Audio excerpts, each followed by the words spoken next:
الحمد لله وكفى وسلام على عباده الذين اصطفى أما بعد فأعوذ بالله من الشيطان الرجيم بسم الله الرحمن الرحيم يا أيها الذين آمنوا اتقوا الله وكونوا مع الصادقين وقال تعالى في مقام آخر ومن يتق الله يجعل له مخرجا ويرزقه من حيث لا يحتسب وقال النبي صلى الله عليه وسلم يا معاذ اتق الله سبحان ربك رب العزة عما يصفون وسلام على المرسلين والحمد لله رب العالمين اللهم صل على سيدنا محمد وعلى آل سيدنا محمد وبارك وسلم. الله رب العزت منگا تاسو ټول د خپل عبادت او بندګۍ د پاره پیدا کړیو. دا الله رب العزت بندگی کول دیتا تقوا ویل شي.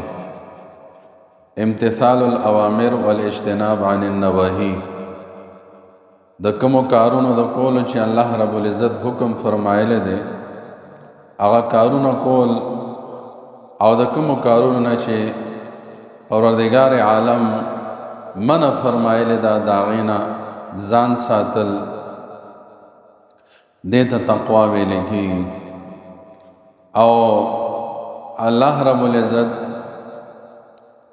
خپل کلام کې قرآن پاک کې د تقوا زندگی اختیارولو باندې اخروی فواید او انعامات و سره سره د دنیوي فواید او د انعامات و تذکرم کړی دا. څنګه چې با متقیانو خلقو ته پرهیزګارو خلقو ته الله رب العزت آخرت کی کامیابی ورکړي. ان للمتقین مفازا حدائق و اعنابا وکواعب اترابا وکأسا دهاقا.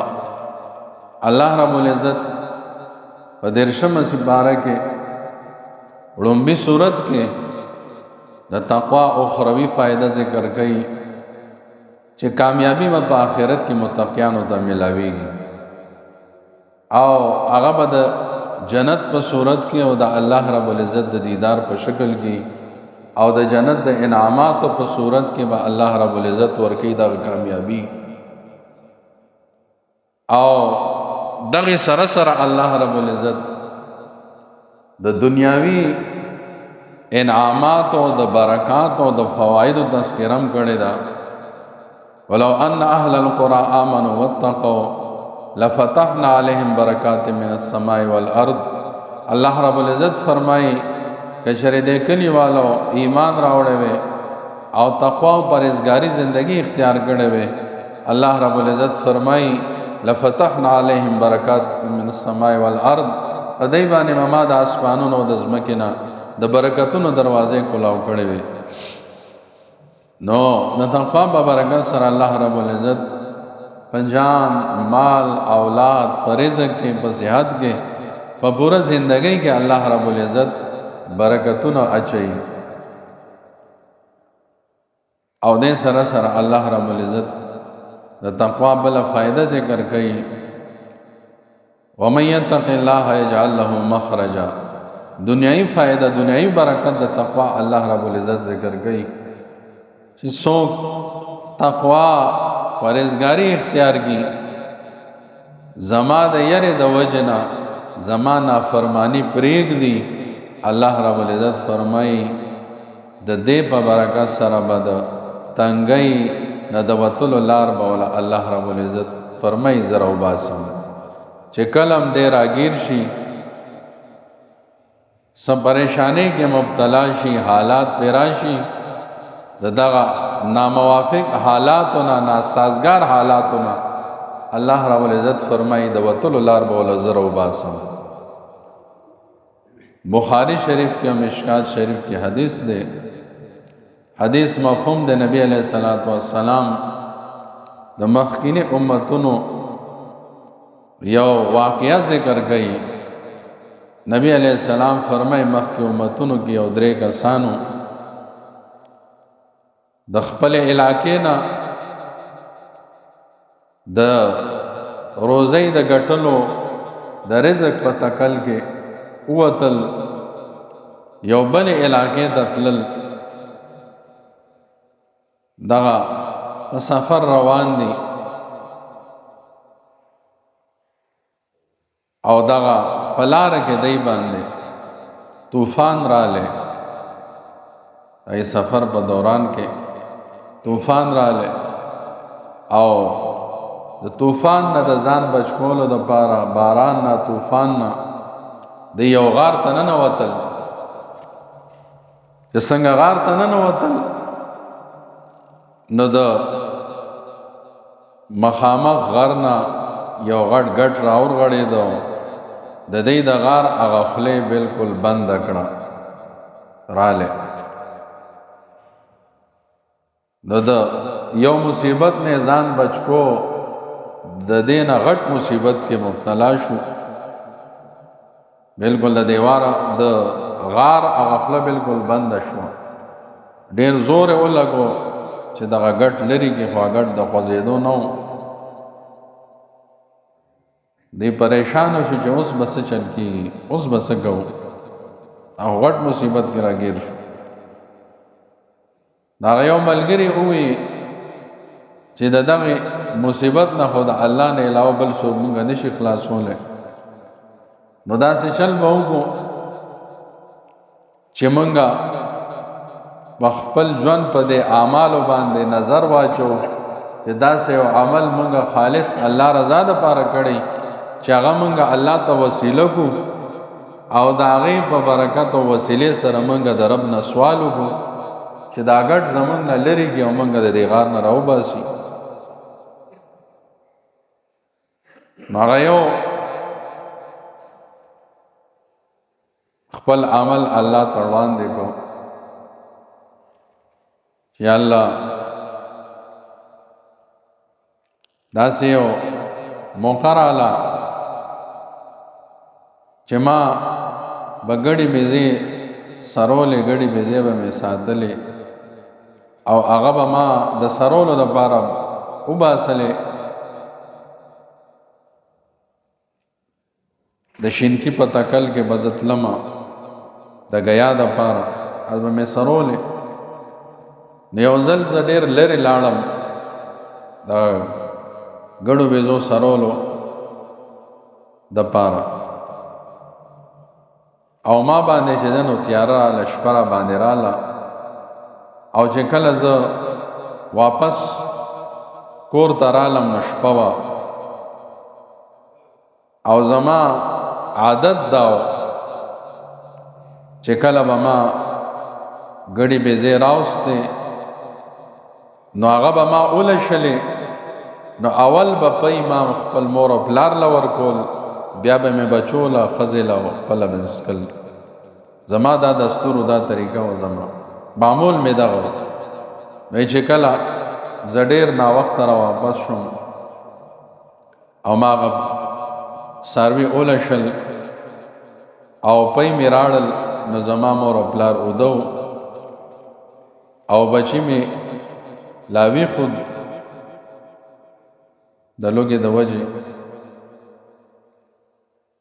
نو ما هغه بچو مې وی چې موږ له راکوي، ما یې چې نه اول به زه مور او پلار له ورکوم، څنګه چې زما طریقه و عادت دی بیا به تاسو څکئ.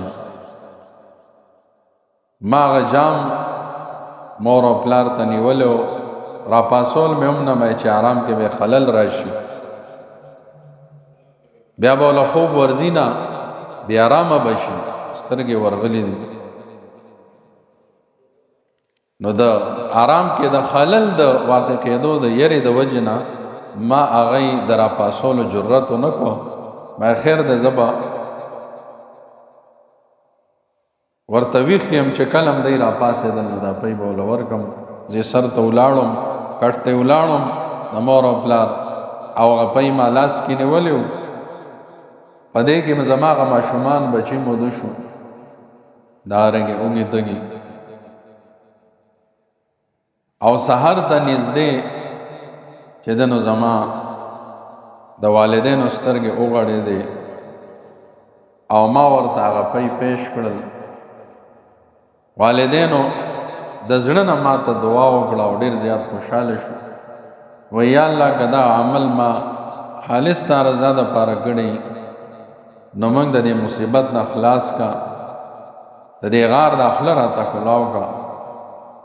نو په دې سره هغه ګټ لغونته کې وخځېده، دومره وچې رڼا پکې د بهر نه راتله او د وتلو لار پکې بیا هم نه وه. یو بل ملګري هغه الله نه سوال شروع که او خپل اعمالو کې چې کوم عمل د تخوخ کاره شو او د هغې د قبولیت امید و نو هغې خپل رب د وسیله که هغه وی چې الله ما باندې داسې یو موقع راله چې زه ګناه کولو باندې قادر وم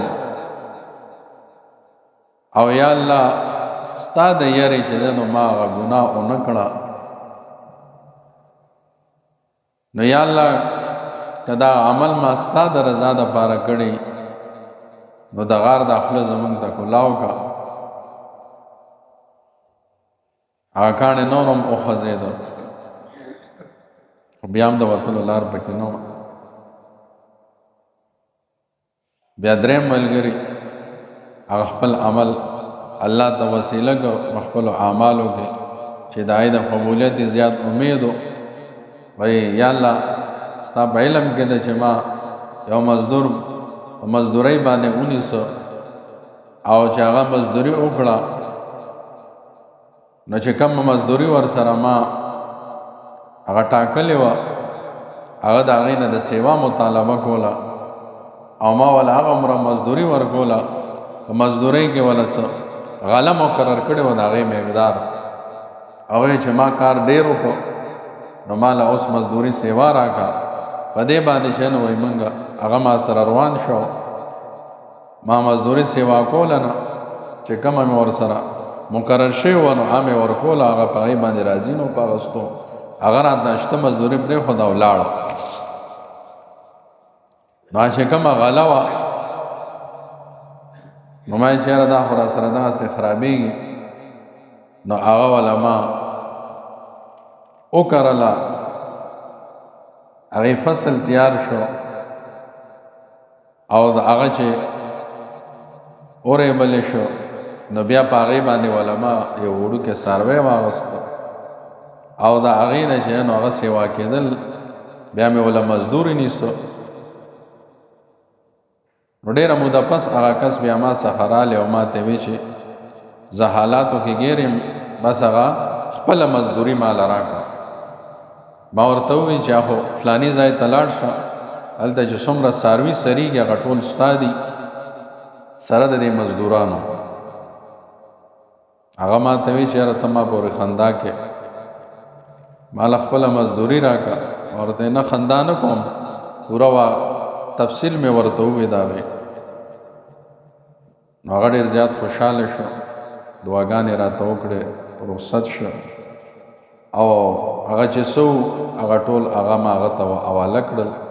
یا الله دا عمل ستا رضا دپاره کړی نو د غار دا خوله مونږ ته کولاو که په هغې سره د غار هغه خوله هغه کاڼی اورغړېده د هغې مصیبت نه الله رب العزت خلاص کړل.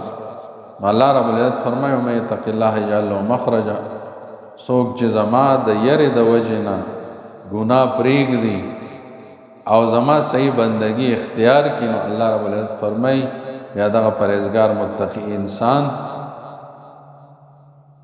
زه د مصیبتونو نه او د تکلیفونو نه بیا راوباسم د هرې تنګۍ او پریشانۍ نه د وتلو لار والا زه بیا پیدا کوم.